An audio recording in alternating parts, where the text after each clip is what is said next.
baaraam nga teg ko di ko gis du ma waxantu. avant lii di am dama ne la ñii seen stratégie politique bi opposition bi teg. ça va faire mal à la majorité parce que suñu continuer woon ci seen logique sax fi la doon gën a pire. on parlait de la coalition du siècle. voilà su fekkoon ni dañuy def sax benn liste nationale nga xam ni wàllu laa ak Yewwi là ce serait une razzia électorale.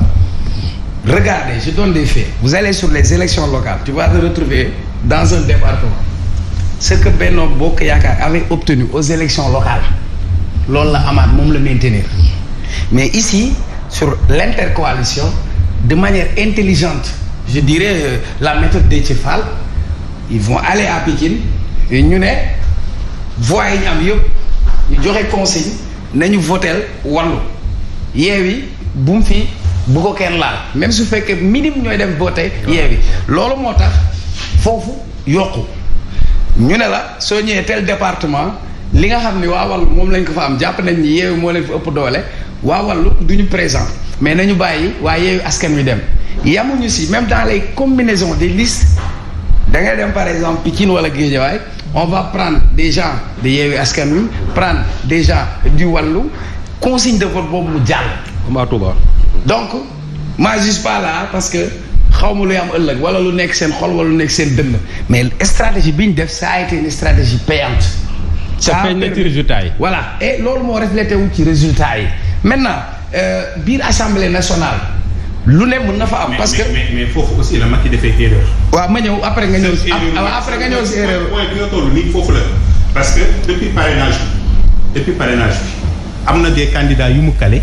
Ouais, la société civile et Bougane bu leen bàyyi woon ñu dem lii kon du am. d'accord voilà d'accord si Macky moom moo bien sûr mais kii ko Macky lañ ko bien sûr xam bi Macky ko yoroon. waaw moom moo yor bagage yoo tamit. d'accord li ma la mën a wax. waaw su fekkee da ngay observer nga xool sur des faits c'est-à-dire l'opposition est parvenue à capitaliser tout son électorat sur un même pôle. C'est-à-dire sur tel département consigne bi soit c'est Wallu soit c'est Yewwi et même dans la communication d'Ousmane Sonko l'autre jour ba ñu nekkee nu melaan dama la wax communication politique am bi daf ko réussir parce que dane yeneen liste yëpp benn baax Yewwi moo fi baax ak Wallu ce qui fait que pour mën a capital les gens ont voté pouvoir opposition donc stratégie boobu ñu teg ça a été une stratégie payante loolu moo leen permettre pour une fois opposition bi egg à ce niveau maintenant li am présidentiel yi dafay déterminer wu donc camp bu nekk ci sa comportement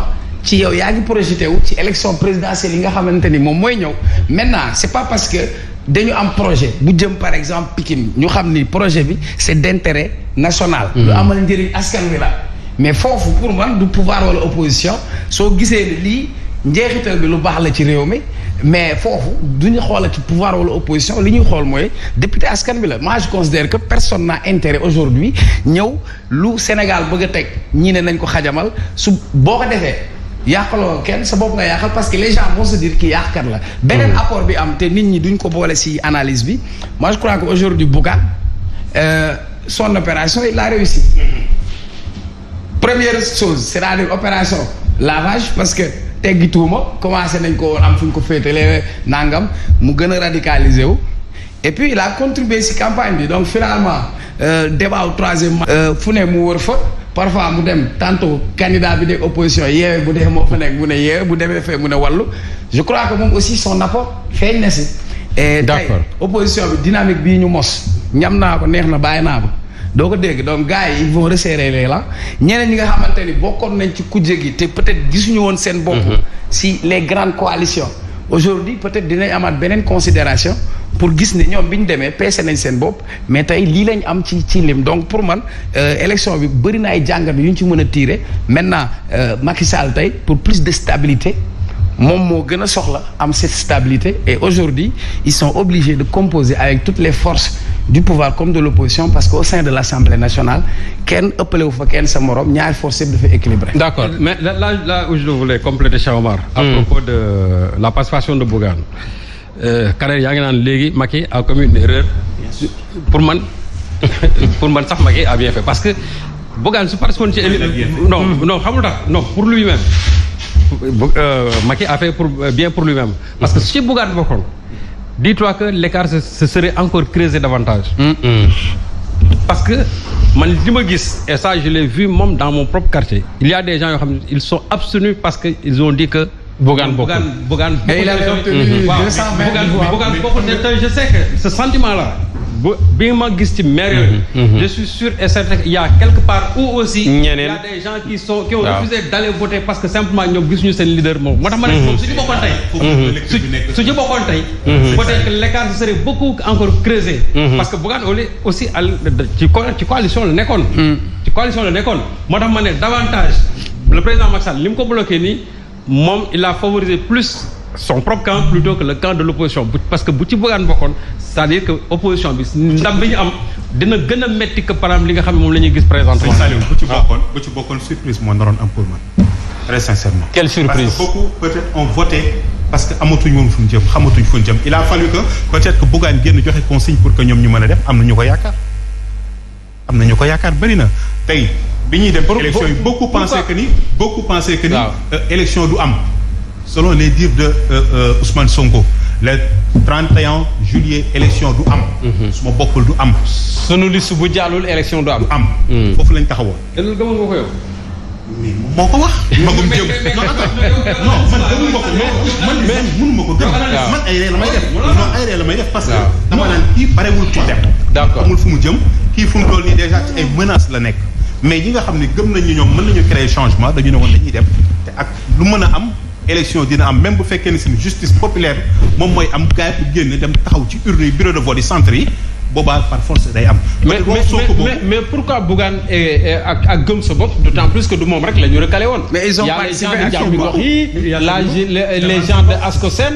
il y a des gens comme Serigne Mboup. mais Simon si je l'ai cité etc. non Simon boo gisee ma cité ko. waaw c'est-à-dire bëri na ñu recalé. mais Wolof Njaay dafa ne dompat ci sot la bokk.